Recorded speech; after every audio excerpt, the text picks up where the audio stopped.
High সবাইকে। তো আজকে সকালবেলা উঠতে একটু দেরি হয়ে গেছিলো। তো ওঠার পরে আম্মু বললো যে দিশা চা করো। তো আমি এখানে চা করতে চলে এসেছিলাম। তো সবাইকে দেওয়ার পর এদিকে ভাতও বসিয়ে দিয়েছিলাম। তো এদিকে ভাতটাও হয়ে গেছে প্রায়। নামানোর পরে এদিকে আদা রসুন ছিলে রেখেছিলাম, সেটা পেস্ট করার পরে আমি এদিকে খেয়ে নিয়েছিলাম ভাত, ডিম ভাজি আর ঘি দিয়ে। যেহেতু আমি সকালবেলা ভাত চা খাই না, তারপর একটা খেয়ে নিয়েছিলাম আপেল। আর এদিকে আম্মু আলু পেঁয়াজ কেটে রেখেছিল। আমি আজকে আলুর দম করব। আজকে বেশি কিছু রান্না করব না, যেহেতু একটা নেমন্তন্ন বাড়ি আছে, তো সবাই যাবে সেখানে, তো বেশি কিছু রান্না করবো না। আর এদিকে আমি আলুটা ভালোভাবে কষিয়ে জল দিয়ে দিলাম, দিয়ে ঢাকা দিয়ে এদিকে আমি আবার ভেন্ডি কেটে রেখেছিল আম্মু, ভেন্ডি চচ্চড়ি করব। এদিকে আলু পেঁয়াজটা সব কষিয়ে ভালোভাবে কষিয়ে তারপরে এর উপরে ভেন্ডি দিয়ে দেবো। ভেন্ডিটা আমি আগে দিয়ে ভেজে রেখেছিলাম।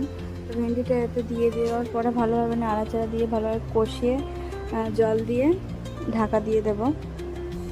তারপরেই এদিকে দেখবো যে আলুর দমটার কী অবস্থা। আলুর দমটা দেখি অনেকটাই সেদ্ধ হয়ে গেছে, তো তাও আমি কিছুক্ষণ বসিয়ে রাখবো, আর কিছুটা ঝোল মরবে। তো কিছুটা ঝোল মরলে আমি নামিয়ে নেবো। তারপর এদিকে আবার ভেন্ডিটা দেখতে চলে এসেছি, ভেন্ডিটাও অনেকক্ষণ বসিয়েছি, তো হয়েছে, অনেকটাই হয়ে গেছে প্রায়। বেশ সব কিছু আজরিয়ে আমি ওকে খেতে দিয়েছিলাম। তো খেতে দেওয়ার পরে আমি চলে এসেছিলাম রান্নাঘরে। তো দেখলাম অনেক বেসিনে অনেক থালা বাসন পড়েছিল, সেগুলো মানে রান্না করার পরে অনেক থালা বাসন জমেছিল, সেই থালা বাসনগুলো মেজে নিচ্ছি।